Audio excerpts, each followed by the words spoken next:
আচ্ছা তুমি আমাকে একটা কথা বলো তো, তুমি এসব ইনফরমেশন আমাদের কেন দিচ্ছ? কারণ আমি যা পারিনি, এখানে যাদের যাদের ধরে আনা হয়েছে তাদের মধ্যে যারা আজ অব্দি এই কাজটা করতে পারেনি, আপনার স্ত্রী সেই কাজটা করে দেখিয়েছে। ওনার মতো সাহসী মেয়ে আমি কোনোদিনও দেখিনি। আমরা বরং পুলিশের কাছে যাই, গিয়ে সবটা খুলে বলি। আরে পুরো পুলিশকে নিয়ে তো অলরেডি আমরা এসেছিলাম এখানে, কি হলো? আর পুলিশ মানে তো ওই সুজয় রক্ষিত, ও যে আমাদের কোনোভাবে হেল্প করবে না সেটা তুই ভালো করে জানিস। তাও আগের দিন ওই লাইভ করার ভয় দেখিয়েছিলাম বলে যা হওয়ার হয়েছিল, কিন্তু এখন পুলিশকে বা ওই সুজয় রক্ষিতকে আমি কোনোভাবেই কিছু জানাতে চাই না। এতে হয়তো আরশির আরো ক্ষতি হতে পারে। আসলে এই সব কিছুর পেছনে তো আছে জেজে আর সায়ন্তনী, আর আমরা যদি একবার পুলিশের কাছে যাই তাহলে সেই খবরটা সুজয় ওই সায়ন্তনীকে দিয়ে দেবে। হ্যাঁ, সে তো তুমি ঠিকই বলেছো। আমার কেন জানি না মনে হচ্ছে আরশিকে পাওয়ার আর কোনো আশাই নেই। হে বজরংবলী, তুমিই বলে দাও আরশিকে আমি কোথায় খুঁজবো এখন? কোথায় আছে আরশি? আপনার আরশি এখানেই আছে। কি? কোনো মেডিকেল এমার্জেন্সি হলে তোমরা এই নাম্বারে ফোন করতে পারবে।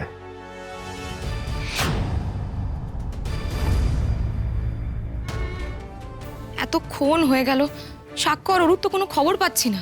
আমার তো খুব টেনশন হচ্ছে, একটার পর একটা যা ঘটনা ঘটছে না, সত্যি এই চাপটা নেওয়া যাচ্ছে না গো। কিন্তু জেঠু আর অরু পিপি এত বড় একটা রিস্ক নিয়ে কি ঠিক করলো ঋতু আন্টি? আমাকে তো অরু জাস্ট বেরোনোর আগে জানালো, নাহলে তো আমিও বারণ করতাম। সত্যি বাড়িতে না এভাবে হাত পা গুটিয়ে বসে থাকা যায় না। এই সিচুয়েশনে তো কারোর মাথায় ঠিক নেই গো।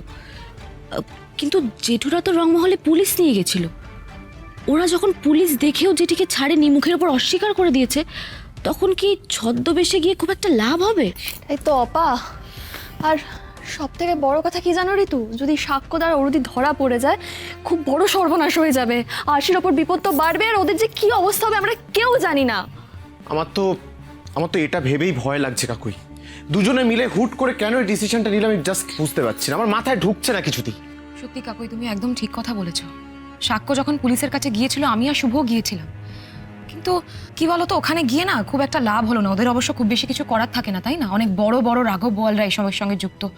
আর তাছাড়া এই মহিলা যা ডেঞ্জারাস, ওনার চোখ মুখ দেখেই তোমার ভয় করছিল, টেনশন হচ্ছিল। ম্যাডাম, এখানে কোনো মেয়ে জবরদস্তি করে থাকে না, সবাই নিজের ইচ্ছে থাকে। হ্যাঁ, মিনা বাইনা একদম ক্লিন ব্যবসা করে। হ্যাঁ, আর কি জানো তো, ওই মহিলা পুলিশকে দেখে কিন্তু একটু ভয় পায়নি। কি সুন্দর পুলিশের সামনে ডাহা মিথ্যে কথা বলে দিল যে এইখানে যে সমস্ত মেয়েরা থাকে সবাই স্বইচ্ছায় থাকে। কি জানো তো, আমার মন বলছে আরশিকে উনি কোথাও একটা লুকিয়ে রেখেছে। পুলিশ রংমহলের প্রত্যেকটা জায়গা খুঁজে দেখেছে, আরশিকে ওরা কোথাও খুঁজে পায়নি। তার মানে আরশিকে ওরা এমন একটা জায়গায় ওখানেই লুকিয়ে রেখেছে যার হদিশ আমরা সহজে পাবো না। সেই জায়গাটা আমরা খুঁজে বের করবো কি করে ঋতু? সেই কথাটাই তো আমাকে ভাবাচ্ছে শুভ। আরশিকে ওরা কোথায় রাখতে পারে, সত্যি আমি কিচ্ছু বুঝতে পারছি না। এটাই তো আমার সবচেয়ে বড় চিন্তা ঋতু, কারণ মিনাবাইয়ের এগেনস্টে প্রমাণ ছাড়া আমরা কেউ কিচ্ছু করতে পারবো না। পুলিশ নিয়ে গিয়েও কিছু করা পসিবল হবে না, আর নিজেদের ঢোকার কথা তো আমরা ছেড়েই দিলাম। ভালোই বলে দিন আরশি কোথায়, না হলে কিন্তু কিন্তু কিন্তু কি করবেন তাহলে? হ্যাঁ, আমার ক্ষমতাও কিন্তু কম নয়, বলে দিচ্ছি। মিনাবাইয়ের কথা শুনে আমার মনে হয়েছে যে ওর এগেনস্টে প্রমাণ ছাড়া যদি আমরা কিচ্ছু করতে চাই তাহলে ওর নিজের ক্ষমতার জোরে পুরো কেসটাই বন্ধ করে দেবে। আর সবচেয়ে বড় কথা, ওর মাথার ওপরে সায়ন্তনী আর জেজের হাত রয়েছে, ও কাউকে ভয় পায় না। আরে এখন এত কথা তো ভেবে লাভ নেই। দাদা ভাইয়ের তো এমনি পুলিশের উপর ভরসাটা উঠে গেছে, এদিকে দাদা ভাইয়ের বউ নিজেকে কি এমন কিছু একটা ভাবে বুঝতে পারি না। প্রত্যেকবার ভাববে যে নিজে সমস্ত কোনো প্রবলেম আসবে সব সলভ করবে, নিজে ফাঁসে বাড়ির সবাইকে ফাঁসায়।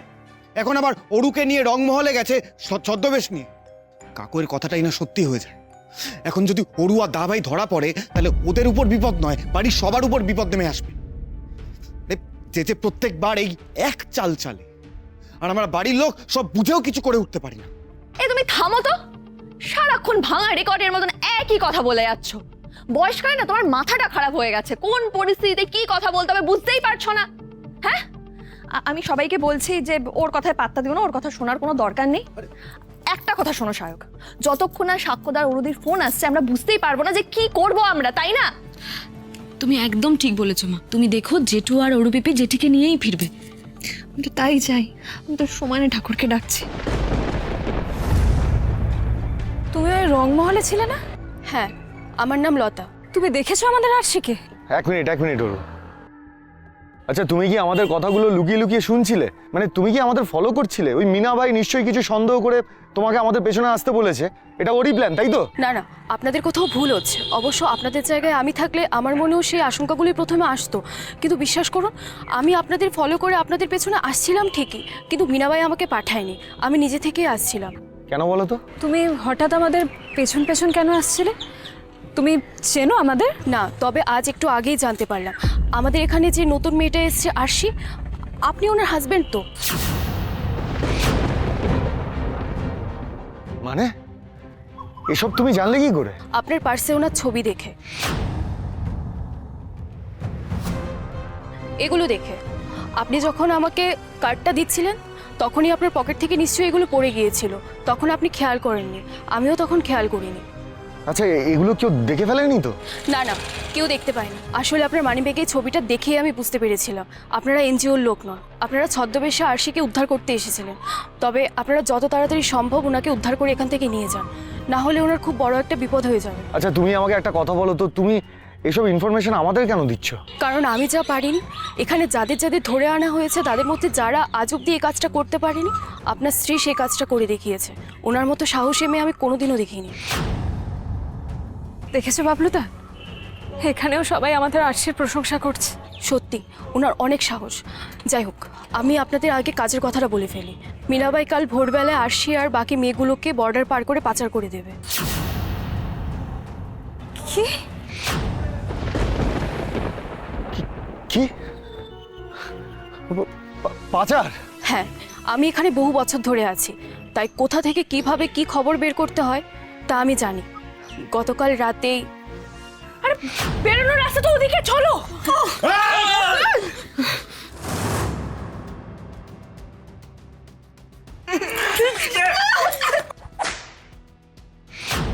খুব মেরেছে কালকে মিনাবাই ওকে, কিন্তু উনি একটু শব্দটুকুও করেননি।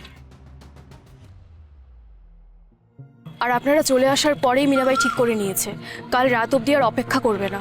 আজ রাতটা কাটলেই কালকে ভোরবেলায় সবাইকে বিক্রি করে দেবে, যাতে আরশি আর বাকি মেয়েরা পালাতে না পারে। হে ভগবান! আচ্ছা, আরশি এখন কোথায় আছে? যাদের যখন পাচার করা হয় ঠিক পাচার করার আগেই মীরাবাই সবাইকে একটা চোরাকুঠুরিতে বন্ধ করে দেয়। এবারও সেটাই করেছে। আপনাদেরকে যা করার আজকে রাতের মধ্যেই করতে হবে, এর থেকে বেশি আমি আর কিচ্ছু বলতে পারবো না। এসব কি বলে গেল মেয়েটা? এবার কি হবে বাবলুদা? এবার যা করার আমি একাই করব। তুই বাড়ি যা ওরু, আমার অন্য কাজ আছে। মানে কি করতে চাইছো তুমি বাবলুদা? শুনলি না লতা কি বলে গেল? যা করার আজ রাতের মধ্যেই করতে হবে।